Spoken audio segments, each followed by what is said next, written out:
Yes, ma'am. Meena? Yes, ma'am. Ayan? Ayan! Yes ma'am. तुम आज फिर स्कूल आ गए? क्या तुम्हारे माँ बाप ने फीस भर दी? नहीं मैम, वो पापा आज जरूर भर देंगे। जब फीस भर जाए तब स्कूल आना। तुम्हारे घर वालों को कल ही वार्निंग दी गई थी। चलो अपना बैग उठाओ और घर जाओ। मैम, पापा आज भर देंगे, प्लीज मैम। मैंने कहा ना, पहले फीस भरवाओ। अब तुम जा सकते हो।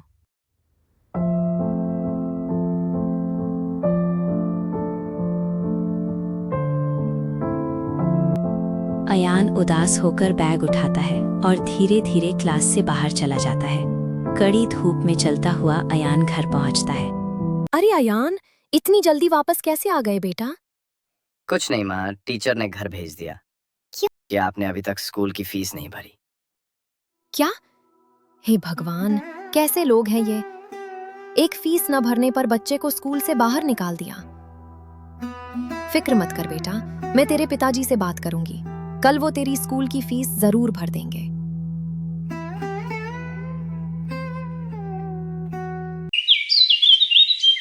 अयान, कैसे हो बेटा? आज का स्कूल का दिन कैसा रहा? टीचर ने मुझे स्कूल से घर भेज दिया पिताजी। क्या? लेकिन क्यों? क्योंकि अपने स्कूल की फीस नहीं भरी।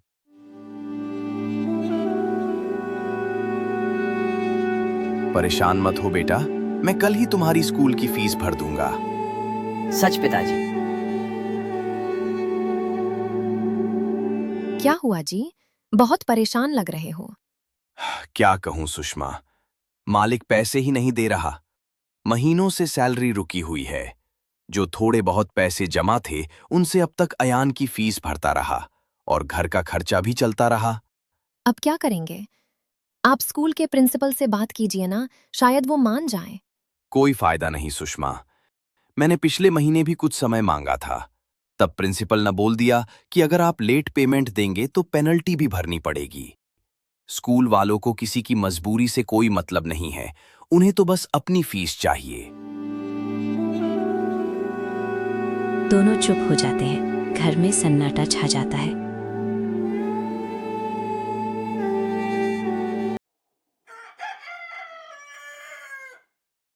बेटा, आज भी स्कूल जाओ, सब ठीक हो जाएगा। नहीं माँ, अगर फिर से निकाल दिया तो। अयान बेटा, तैयार हो जाओ, आज तुम स्कूल जाओगे। लेकिन पापा, फीस? तुम्हारी फीस आज भर दी जाएगी। अयान डरते डरते क्लास के बाहर खड़ा है। तभी पिताजी ऑफिस में जाकर फीस जमा करते हैं। पापा, आपने फीस भर दी? हाँ बेटा, मैंने तुम्हारे स्कूल की फीस भर दी है। अब परेशान होने की कोई जरूरत नहीं। तुम क्लास में जाओ और आराम से पढ़ाई करो। अयान, अंदर आ जाओ।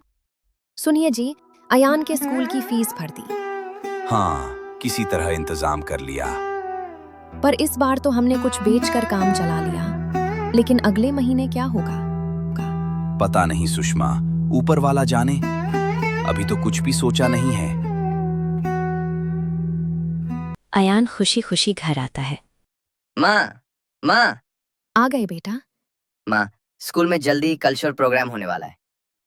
अच्छा, हाँ, और इसके लिए हमारे टीचर ने सब बच्चों से 1000 रुपए जमा करने के लिए कहा है। बेटा, 1000 रुपए? अभी अभी तो स्कूल की फीस भरी है।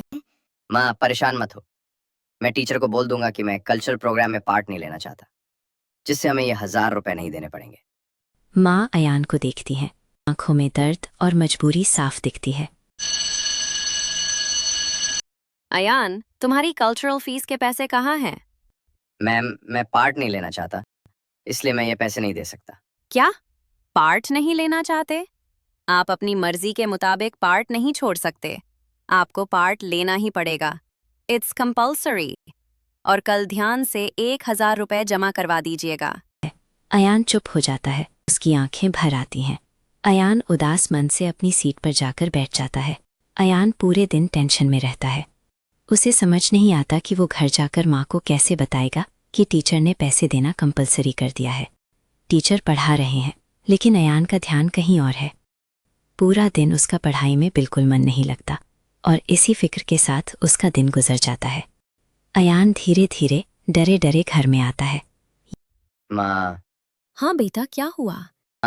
टीचर ने बोला है कि कल्चरल प्रोग्राम के पैसे देना कंपलसरी है। हम अपनी मर्जी से उसे छोड़ नहीं सकते। हाँ बेटा, मुझे पता था कुछ ऐसा ही होगा। मैं तुम्हारे पिताजी से बात करती हूँ, कल ध्यान से पैसे ले जाना। ये कहकर माँ चुपचाप रसोई में जाकर खाना बनाने लगती हैं। माँ की उदास शक्ल देखकर अयान भी उनकी मजबूरी समझ गया था। उसे पता था कि घर की हालत ठीक नहीं है। समय बीतता है। स्कूल में इसी तरह किसी न किसी बहाने से कुछ न कुछ खर्चे आते रहते थे। देखते ही देखते अगले महीने फिर फीस का समय आ जाता है। अयान को धीरे धीरे अपने परिवार की मजबूरी का एहसास होने लगा था। धीरे धीरे उसका मन पढ़ाई से हटने लगा।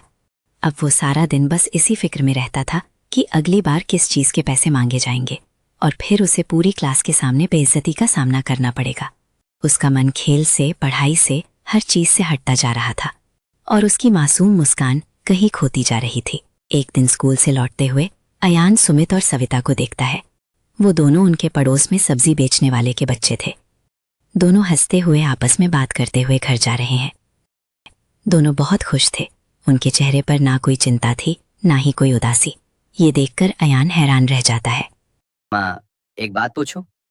हाँ बेटा, पूछो।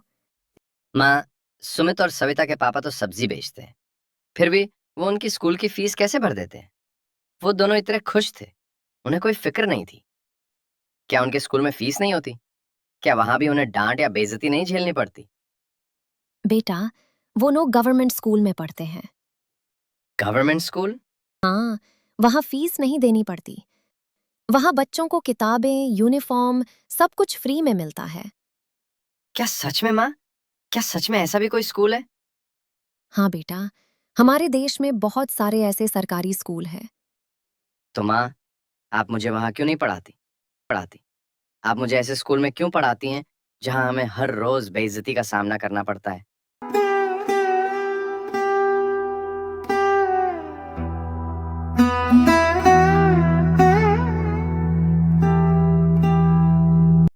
अयान, तुम गलत नहीं हो बेटा। हमने सोचा था कि तुम्हें बड़े प्राइवेट स्कूल में पढ़ाकर तुम्हारा भविष्य अच्छा बनाएंगे, लेकिन हमने ये नहीं सोचा कि उस स्कूल में तुम्हें हर रोज बेइज्जती और डर का सामना करना पड़ेगा। बस अब और नहीं, कल ही हम तुम्हारा एडमिशन गवर्नमेंट स्कूल में कराएंगे। स्कूल बड़ा या छोटा नहीं होता, बड़ा होता है वहां पढ़ने वाले बच्चे का हौसला। सच में पापा? अयान नए स्कूल में जाता है। बच्चे खेल रहे हैं, हंस रहे हैं। टीचर मुस्कुराकर अयान का स्वागत करते हैं। आओ बेटा, यहाँ तुम आराम से पढ़ सकते हो। बच्चों की पढ़ाई सिर्फ किताबों से नहीं होती। उनकी इज्जत, उनका आत्मविश्वास और उनका मन भी उतना ही जरूरी होता है। हर बच्चा हकदार है ऐसी शिक्षा का, जहां वो डर के नहीं बल्कि मुस्कुराकर सीख सके।